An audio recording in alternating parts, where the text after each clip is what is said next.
Shalom, selamat pagi Bapak Ibu Saudara sekalian dimanapun Anda berada. Saya sangat berharap kita semua dalam keadaan sehat dan baik. Hari ini firman Tuhan terambil dari kitab Matius 6.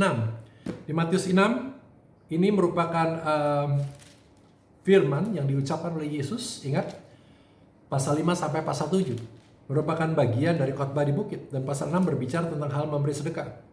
Firman Tuhan mengatakan, jangan engkau melakukan kewajiban agamamu di hadapan orang supaya dengan tujuan dilihat orang. Ya, karena dengan demikian engkau sudah mendapat upahnya, tapi engkau sudah tidak mendapat upah lagi dari Bapa. Firman Tuhan bahkan mengatakan, ingat, jika engkau memberi sedekah, janganlah diketahui dengan tangan kirimu apa yang diperbuat tangan kananmu. Ingat baik-baik saudaraku, kita berbicara tentang memberi. Engkau memberi bukan untuk show off, engkau memberi bukan agar namamu dikenal, tapi engkau memberi, firman Tuhan mengatakan, agar semua orang tahu bahwa Allahmu Allah yang dahsyat, bahwa engkau melakukannya karena engkau mengasihi Tuhan. Ya, ingat baik-baik saudaraku, ingat supaya semua orang juga tahu dan mereka mempermuliakan nama Bapa yang di surga. Ingat, tujuan akhirnya bukan namamu yang terkenal, bukan agar namamu yang ditulis dan dicatat, tapi agar nama Tuhan yang dipermuliakan. Kembali juga berbicara tentang Matius 6, berbicara tentang doa Bapa kami. Saya selalu mengatakan, saudaraku, satu-satunya diminta oleh murid-murid Yesus adalah bukan berkata, Yesus ajari kami bagaimana melakukan mujizat, bagaimana caranya menangking kuasa kegelapan. Tapi mereka tidak meminta semuanya itu, tapi satu hal yang mereka minta, Yesus ajar kami berdoa. Nah, firman Tuhan mengatakan, saudaraku, bahwa Yesus berkata, begini caranya kalau mau berdoa. Dan kemudian Yesus mulai menceritakan pada mereka tentang doa Bapa kami. Doa Bapa kami sendiri merupakan satu seri yang saya pernah bahas, dan saya mungkin akan membahasnya lagi, karena di dalamnya begitu banyak hal-hal yang luar biasa. Firman Tuhan memulai dengan mengatakan, Bapa yang mengatakan, dengan demikian Bapa kami yang di surga. Engkau harus tahu saudaraku bahwa dia adalah Bapa. Dia bukannya Allah yang seperti kakek-kakek tua, yang sudah sangat mencari kesempatan kapan dia akan menghukum kau, dan kapan mencari kesempatan kapan kau melakukan kesalahan, dan kapan kau berdosa agar dia mampu menghukum kau. Bukan.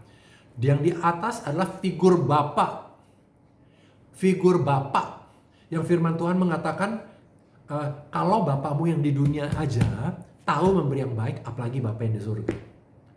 Itu figur Bapa yang sangat baik, yang mengasihi engkau, memberikan kau kesempatan demi kesempatan lagi. Salah satu buktinya kalau engkau dan saya masih bisa hidup sampai hari ini, itu semua karena Bapa yang baik. Dimulai dari Bapa kami yang di surga. Bapa yang di surga. Ya, saya tidak akan bahas itu, tapi saya hanya mau mengatakan yang dikuduskan namamu, datanglah kerajaanmu, jadilah kehendakmu di bumi seperti di surga. Saya mau mengatakan doa Bapa kami merupakan satu seri yang lain, tapi saya hanya mau mengambil sedikit saja, datanglah kerajaanmu, jadilah kehendakmu di bumi seperti di surga. Ini doa yang diajarkan oleh Tuhan Yesus kepada engkau dan saya. Bukan kehendakmu, tapi kehendaknya yang terjadi di atas muka bumi ini. Bukan keinginanmu, bukan apa yang engkau mau, bukan planningmu, bukan ambisimu, bukan goalmu, tapi rencana Tuhan, kehendak Tuhan yang jadi di atas muka bumi ini. Ya, firman Tuhan juga mengatakan kemudian berbicara tentang mengumpulkan harta. Ya, berbicara tentang janganlah engkau mengumpulkan harta, karena di mana hartamu berada, di situ hatimu berada. Ya, ini penting karena seringkali yang membuat kita jatuh adalah harta. Yang membuat kita seringkali melakukan banyak kesalahan adalah karena uang. Dan Yesus berbicara tentang uang lebih banyak daripada Yesus berbicara tentang hal lainnya. Yesus membahas tentang uang. Bahkan firman Tuhan mengatakan janganlah engkau memiliki dua tuan. Kalau seseorang tidak bisa menyembah Allah dan Mamon dalam waktu yang bersamaan. Ya. Perhatian baik-baik, saudara. Saya akan membahas tentang uang di lain kesempatan, tapi firman Tuhan mengatakan di mana hartamu berada, di situ hatimu berada.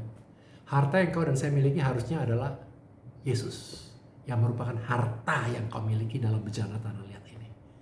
Bukan uang, bukan kekayaanmu, bukan semua karirmu, bukan semua pelayananmu, tapi Yesus yang menjadi harta dalam kehidupanmu. Dan disitulah hatimu berada. Hari ini saya akan mengatakan, mari kita menjadi pelaku firman. Apa yang sudah kita dengar hari ini, berbicara tentang doa, berbicara tentang memberi, berbicara tentang harta, agar kita tahu apa yang harus kita lakukan. Stay strong and stay blessed.